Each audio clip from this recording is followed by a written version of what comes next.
Le portrait ovale. Le château dans lequel mon domestique s'était avisé de pénétrer de force, plutôt que de me permettre, déplorablement blessé comme je l'étais, de passer une nuit en plein air, était un de ces bâtiments, mélange de grandeur et de mélancolie, qui ont si longtemps dressé leur front sourcilleux au milieu des Apennins. Aussi bien dans la réalité que dans l'imagination de Mistress Rathfine.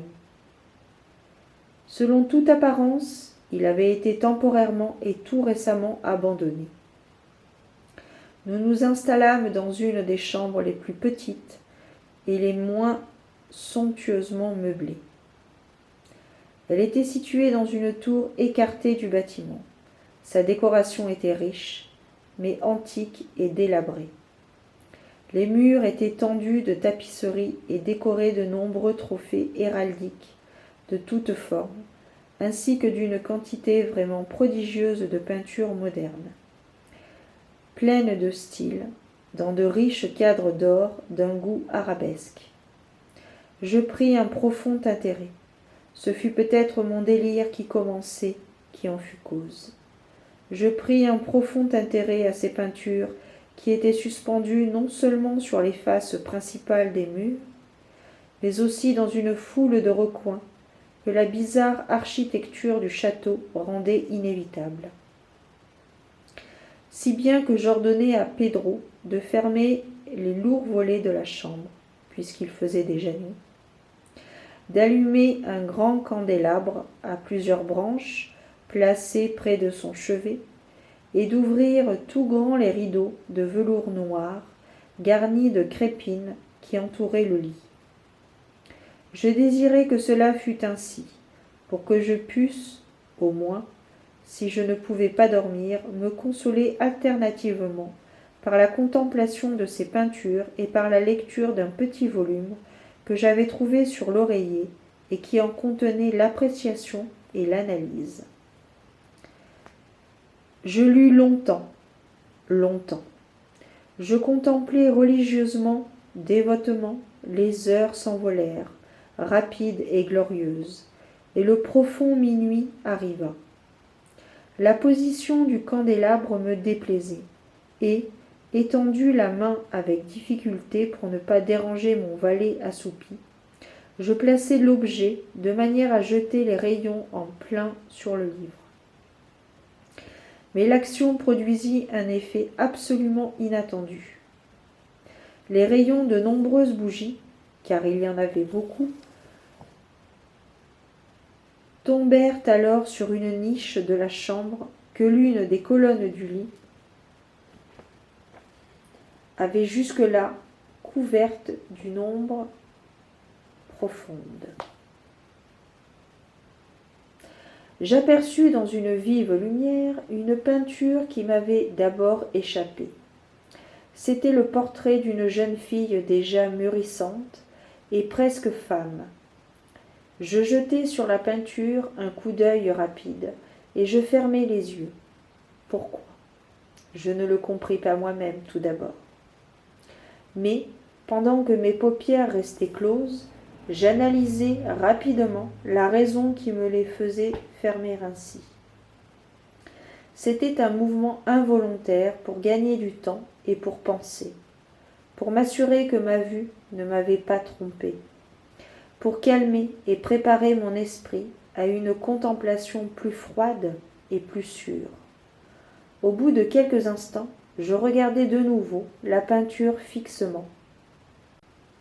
Je ne pouvais pas douter, quand même je l'aurais voulu, que je n'y visse alors très nettement, car le premier éclair du flambeau sur cette toile avait dissipé la stupeur rêveuse dont mes sens étaient possédés, et m'avait appelé tout d'un coup à la vie réelle. Le portrait, je l'ai déjà dit, était celui d'une jeune fille.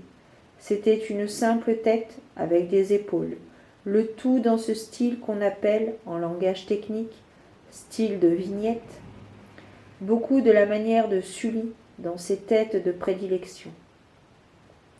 Le bras, le sein et même les bouts des cheveux rayonnants se fondait insaisissablement dans l'ombre vague, mais profonde, qui servait de fond à l'ensemble.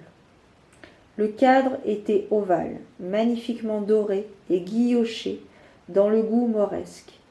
Comme œuvre d'art, on ne pouvait rien trouver de plus admirable que la peinture elle-même.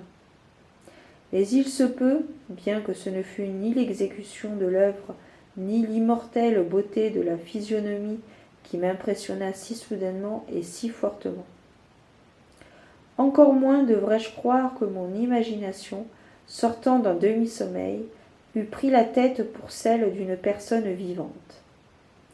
Je vis tout d'abord que les détails du dessin, le style de vignette et l'aspect du cadre auraient immédiatement dissipé un pareil charme et m'auraient préservé de toute illusion, même momentanée. Tout en faisant ces réflexions, et très vivement, je restai, à demi étendu, à demi assis. 1 heure entière peut-être, les yeux rivés à ce portrait. À la longue, ayant découvert le vrai secret de son effet, je me laissai retomber sur le lit. J'avais deviné que le charme de la peinture était une expression vitale absolument adéquate à la vie elle-même, qui d'abord m'avait fait tressaillir, et finalement m'avait convaincu, subjugué, épouvanté. Avec une terreur profonde et respectueuse, je replaçai le candélabre dans sa position première. Ayant ainsi dérobé à ma vue la cause de ma profonde agitation, je cherchai vivement le volume qui contenait l'analyse des tableaux et leurs histoires. À l'endroit au numéro qui désignait le portrait ovale, j'y lus le vague et singulier récit qui suit.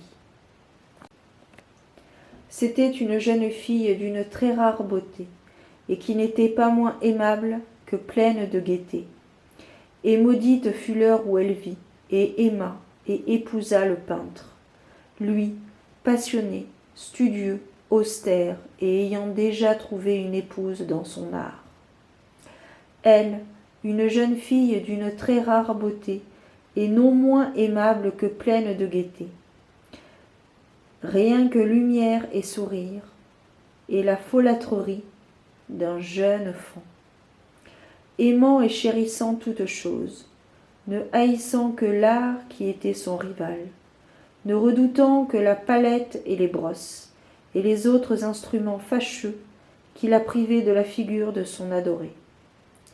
Ce fut une terrible chose pour cette dame que d'entendre le peintre parler du désir de peindre sa jeune épouse.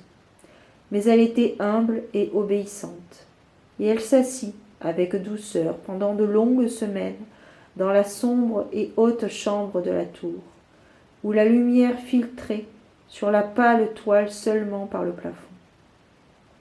Mais lui, le peintre, mettait sa gloire dans son œuvre, qui avançait d'heure en heure et de jour en jour, et c'était un homme passionné et étrange, et pensif, qui se perdait en rêveries, si bien qu'il ne voulait pas voir que la lumière qui tombait si lugubrement dans sa tour isolée desséchait la santé et les esprits de sa femme, qui languissait visiblement pour tout le monde, excepté pour lui.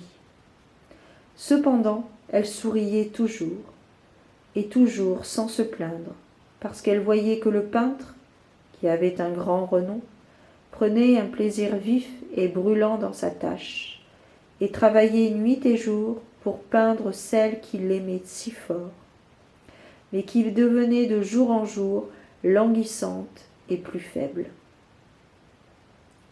Et, en vérité, ceux qui contemplaient le portrait parlaient à voix basse de sa ressemblance, comme d'une puissante merveille et comme d'une preuve non moins grande de la puissance du peintre que de son profond amour pour celle qu'il peignait si miraculeusement bien.